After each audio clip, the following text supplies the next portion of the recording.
বিশ্বকাপ জয়লাভ কৰাৰ পাছত আমি উমা চেত্ৰীৰ গৃহলৈ আহিছোঁ। আমি সকলোৱে জানো যে দেশৰ নাম বিশ্বত উজ্বলাইছে মহিলা বিশ্বকাপ ক্ৰিকেটৰ এই জয়যাত্ৰাত এগৰাকী অতি শক্তিশালী সেনানী হিচাপে উমা চেত্ৰীয়ে অংশগ্ৰহণ কৰিছিলে। আৰু উমা চেত্ৰী কেৱল মাত্ৰ অসম উত্তৰ পূৰ্বাঞ্চলৰে গৌৰৱ নহয়, এতিয়া সমগ্ৰ পৃথিৱীত ভাৰতৰ নাম জিলিকাইছে। আৰু এই বিশ্বকাপ জয়ৰ পিছত স্বগৃহলৈ আহিছে।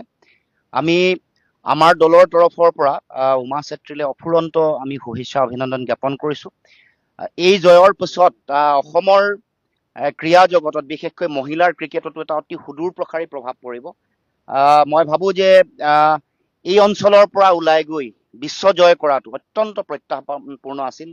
আৰু ইমান প্ৰত্যাহ্বান, ইমান জটিলতাৰ মাজত নিজকে আন্তঃৰাষ্ট্ৰীয় প্ৰেক্ষাপটত এনেকৈ শক্তিশালী ৰূপত প্ৰতিষ্ঠা কৰা, নিজৰ পদচিহ্ন সমগ্ৰ পৃথিৱীৰ ক্ৰীড়াৰ শক্তিশালী মানচিত্ৰত প্ৰতিষ্ঠা কৰাটো মই ভাবোঁ যে অসমৰ জাতীয় জীৱনৰ কাৰণে অত্যন্ত গৌৰৱৰ বিষয়।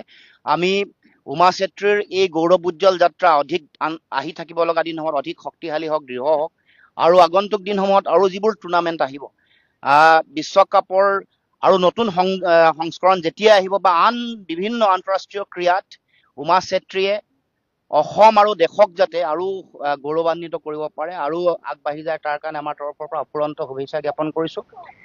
আশা ৰাখিম এই জয়ে অসমৰ প্ৰতিগৰাকী ব্যক্তিকে সকলোকে গৌৰৱান্বিত কৰিছে। আমি আমাৰ ঘৰৰ এগৰাকী ছোৱালীক আমি এনেকৈ বিশ্বকাপৰ এই জয়ৰ এই যাত্ৰাত অংশগ্ৰহণ কৰাৰ সুযোগ তেখেতে যিধৰণে দি অসমখনক গৌৰৱান্বিত কৰিলে, তাৰ কাৰণে মই ভাবোঁ যে আমি অসমবাসী, উত্তৰ পূৰ্বাঞ্চলবাসী সকলো গৌৰৱান্বিত। কেৱল মাত্ৰ আগন্তুক দিনসমূহত আমাৰ দায়িত্ব থাকিব যাতে এই যিটো গৌৰৱ তেখেতে দিলে অসমৰ সমাজ জীৱনক, জাতীয় জীৱনক, ইয়াৰ পৰৱৰ্তী দিনসমূহত মহিলা ক্ৰিকেটক অসমত কেনেকৈ সম্প্ৰসাৰণ কৰিব পাৰি, সেই সম্পৰ্কতো আমি যাতে আমাৰ ফালৰ পৰা আমি সকলোৱে মিলি যাতে কাম কৰিব পাৰোঁ। কিন্তু আমি এটা কথা অত্যন্ত দুখ পাইছোঁ যে মহিলা বিশ্বকাপ জয় কৰি আহিছে। বিশ্বকাপ জয় কৰাৰ পাছত দেশৰ প্ৰধানমন্ত্ৰীয়ে নিমন্ত্ৰণ জনালে, কিন্তু অসমত এই গোটেই কথাটো প্ৰচাৰ নহ'ল। এগৰাকী মহিলা ক্ৰিকেটাৰ, এগৰাকী দেশৰ বিশ্ব জয় কৰি অহা দলটোৰ অতি শক্তিশালী এগৰাকী খেলুৱৈ, অথচ আমি কোনেও গম নাপালোঁ, চৰকাৰে গম নাপালে। যিটো ৰাজকীয় আতিথ্য, ৰাজকীয় যিটো আদৰণি দিব লাগিছিলে, এইটো কি কাৰণত হৈ নুঠিল? সাধাৰণতে যিকোনো ধৰণৰ কথা এটাতে ব্যাপক এটা প্ৰচাৰ চলে, চৰকাৰী যন্ত্ৰৰ ব্যাপক উদ্যোগ থাকে, চৰকাৰী যন্ত্ৰই সাংঘাতিক এটা এটা পৰিৱেশ সৃষ্টি কৰে। বাহিৰৰ পৰা বিভিন্ন বহিৰাগত নেতা কৰ্মকৰ্তা আহিছে, হাজাৰ বিজাৰ মানুহে আদৰণি জনাইছে, গায়ন বায়নে হৈছে, সাংস্কৃতিক দল, অথচ উমা চেত্ৰী আমাৰ ছোৱালী, অসমৰ ছোৱালী, অসমীয়া ছোৱালী এজনীক বিশ্বজয় কৰি অহাৰ পিছত এই যিটো কৃপণালী, এই যিটো একেবাৰে ব্যৰ্থতা বুলি ক'ম বা যিটো অৱহেলাৰ যিটো দৃষ্টিভংগী, এইটো কিয়? এইটোৱে আমাক সকলোকে দুখ দিছে। মহিলা ক্ৰিকেটাৰ হিচাপে সন্মানিত কৰা হ'ল।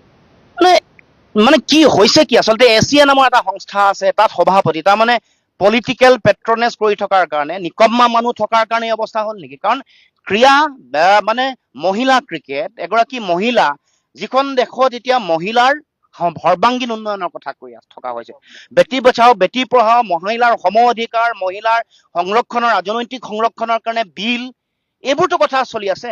অথচ এখন অসমত এখন প্ৰান্তীয় ৰাজ্য, উত্তৰ পূৰ্বাঞ্চলৰ এখন প্ৰান্তীয় ৰাজ্য, য'ৰ পৰা বিশ্বকাপৰ দলত স্থান লাভ কৰাটোৱে ডাঙৰ কথা।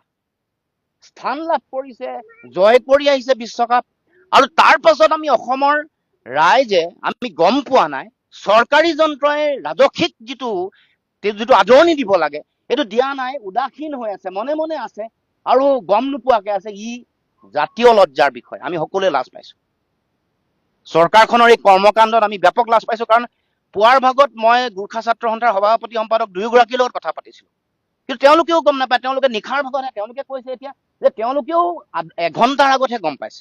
তেওঁ যেতিয়া লেণ্ড কৰিব উমা চেত্ৰী অসমত, 1 ঘণ্টাৰ আগত তেওঁলোকে দৌৰাদৌৰিকে, গতিকে আমাক খবৰ দিবলৈ সময় নাপালে। আমিবোৰে সেইকাৰণে গম নাপালোঁ। এতিয়া অসমলৈ দীপক শৰ্মাৰ নচ্ছৰদে আহিছে, আমি সময়মতে যোগাযোগ কৰিছে, খবৰ পাইছোঁ আমাৰ দল এটা গৈছে। আমাৰ দিদিক্সা সোণোৱালে এটা ৰেকৰ্ড কৰিছে, কৰাৰ পিছত লগে লগে আমাৰ দল গৈছে আদৰিবৰ কাৰণে। গতিকে এইটো মই ভাবো যে অত্যন্ত অৱহেলা আৰু লাজ লগা কথা হৈছে। লাজ লগা কথা মানে বেলেগ কাৰ কাৰণে হৈছে নাজানো, অসমবাসী ৰাইজৰ কাৰণে হৈছে। কাৰণ বেলেগ বেলেগ ৰাজ্যবোৰ দেখিব যে তেওঁলোকৰ মহিলা 2গৰাকী 3গৰাকী ক্ৰিকেটাৰ তেওঁলোকে বিশ্বকাপ জয় কৰিছে, তেওঁলোকৰ মুখ্যমন্ত্ৰী জড়িত হৈছে, ৰাজসিক অনুষ্ঠান এটা আয়োজন কৰিছে, ৰাজকীয়ভাৱে তেওঁলোকক সম্বৰ্ধনা জনোৱা হৈছে। এইটো মুখ্যমন্ত্ৰীৰ এইটো দায়িত্ব। নকৰিলেও উমা চেত্ৰী সমগ্ৰ বিশ্ব জয় কৰি অহা এগৰাকী খেলুৱৈ, কিন্তু সেইটোৱে সমগ্ৰ পৃথিৱীৰ আগত অসমীয়া মানুহৰ যিটো সেই গোটেই প্ৰতিচ্ছবিখন দাঙি ধৰিছে। এইটো অতি আমি লজ্জাবোধ কৰিছো এগৰাকী গৌৰৱী অসমীয়া হিচাপে, এগৰাকী বিশ্ব জয় কৰি অহা খেলুৱৈৰ আমাৰ এই সহোদৰ হিচাপে, জ্যেষ্ঠ ভাতৃ বুলিয়ে কওক বা অনুজ ভাতৃ বুলিয়ে কওক, আমি হিচাপে এগৰাকী অসমীয়া হিচাপে অত্যন্ত লজ্জিত। এই বাহিৰৰ পৰা অহা মানুহ যাকে তাকে যেতিয়াই তেতিয়াই ঢোল ঢাক বজাই গায়ন বায়ন কৰি তেওঁলোকে আদৰণি জনাই থাকে। বিভিন্ন সময়ত আমি দেখিছো। আমাৰ নিজৰ ছোৱালীজনীৰ ক্ষেত্ৰত এই কামটো কিয়? আৰু দ্বিতীয় কথাটো হ'ল মুখ্যমন্ত্ৰীয়ে অনবৰত ৰাজনীতিলৈ কিয় ব্যস্ত থাকে? অন্ততঃ আমাৰ গৌৰৱ যিসকলে কৰিছে সেইসকলকতো এটা আদৰণি দিয়াৰ এটা নৈতিক দায়িত্ব আছে, সাংবিধানিক দায়িত্ব আছে।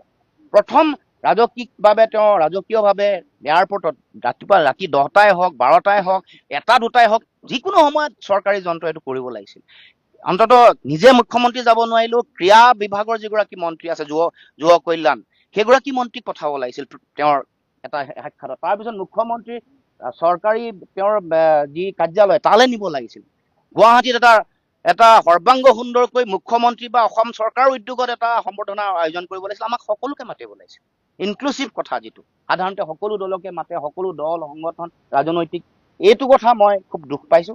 কিন্তু মই ভাবো যে মুখ্যমন্ত্ৰীয়ে চৰকাৰে যিটো সম্বৰ্ধনা নিদিলেও উমা চেত্ৰী ইয়াৰ পৰা গৈ প্ৰত্যাহ্বানপূৰ্ণ অঞ্চলৰ পৰা গৈ যেনেকে জিলিকিছে উজলিছে সেনেকে সদায় উজলি থাকিব আৰু অসমক জিলিকাই ৰাখিব।